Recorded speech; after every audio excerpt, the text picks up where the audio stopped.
Hi, it's Monique from Kids Chatter Speech Pathology. Now, do you know what sounds our letters make? I know that most of you would know that that is a B and that that is a P, but what sounds do they actually make? You'd be surprised to learn that some adults don't actually know what sounds others make, or some adults actually might get it wrong. So I wanted to take this opportunity to teach you what sounds our letters make. And this would be really good for you to then work on with your children, because it's really important for them to know their sounds, not the letter names, in order to be able to read and spell correctly. So, for starters, what is the difference between a letter name and their sound? So just like when we have something like a dog, the name of that animal is dog and it makes the sound wolf. Our letters also have a name as well as a sound that is associated with that. So that is a letter name B and it makes the sound B. This one is a letter name P and it makes the sound P. So I wanted to draw you to these sounds and actually show you what the similarities are and what the differences are that are going to be really crucial when you're working on these with your children. So when you make a B and a P sound, you'll notice that both those sounds use my lips where I have to close them, B. But there is one difference, however. This one is a voiced sound, so we use our vocal cords to make sound to come out, and the P sound, we don't use any voicing. So it's essentially like a whispered sound. So these ones are actually paired sounds in that they are effectively the same, with one difference being that voicing. So it's really, really important that when we use these sounds that we can distinguish them by that voicing. So the error that most adults tend to make is that they will go B correctly, but then they go P. So did you hear I put like an on the end of it? So what you're actually doing is that you are adding a sound by also turning on your voice. So B, P.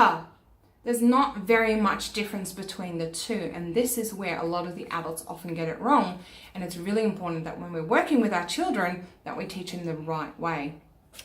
So I'm going to teach you all the sounds in our alphabet and using them where they are paired ones. So B and P are paired ones, because the difference is that voicing, and it's really important that when we have a voiceless one that we actually don't use any voicing. P. So we got B, P. So the next one that we have in our pair is our K sound, which can also be represented by a C, which is also a K sound. So these two both make K, which is voiceless. And the pair that goes with this one is our G sound. Both of these ones are produced in the back of our throat with the back of our tongue, but this one is voiceless, K. This one is G, where we turn it on. So it's really, really important that we don't go K, because that's where we're adding another sound and turning our voice on. K, G. These are the paired ones. Here is another pair of sounds. So we have D and T. So both of them have the same tongue position at the front of our mouth, but this one we turn our voice on, D, and this one we turn it off, T. Again, it's really, really important that we don't teach our children that it says T, because then you're teaching them the incorrect sound. It is T. D, T. Here is another pair that goes together. So our quiet sound is a F. And the pair that goes with this one where we turn our voice on is V. So it's the exact same way that we produce it with our lips and our teeth and everything, but the difference is that this one doesn't use any voicing and that one does F. V. And here's another pair where we have our voiceless one, S, and the voice pair that goes with it is Z. S, Z. Now remember as well that we had this one earlier. That one actually makes two sounds. It can make the K sound or it can make the S sound, depending on where it is in the location of a word. So those ones are the main pairs of sounds where the voicing is different. But let me show you the rest of them that we also have. So our next sound is H. It's a voiceless one. H.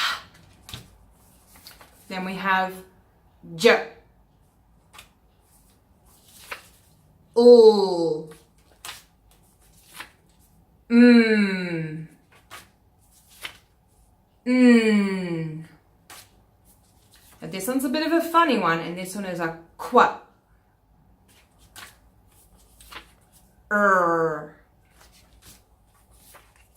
What?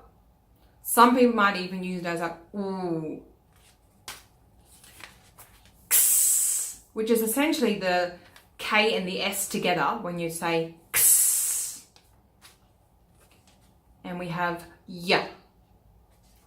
Now, those are all the consonant sounds, and then we also have some of our vowels. Now, these ones are just the short vowel sounds because there are lots of long vowels as well, which I will do in another video. But this one here is the A sound. E. I. O. And the last one is A. So when you're working on letters and sounds with your children, make sure that you're pronouncing those sounds accurately, particularly the ones that don't use any voicing, like your t, k, f, because those are the ones that are often mispronounced by many adults. Most of the time it's because they were never aware of the fact that there's such a difference between the two.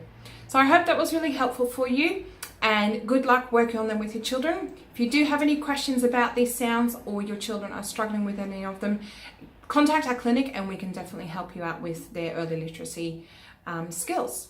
Thanks.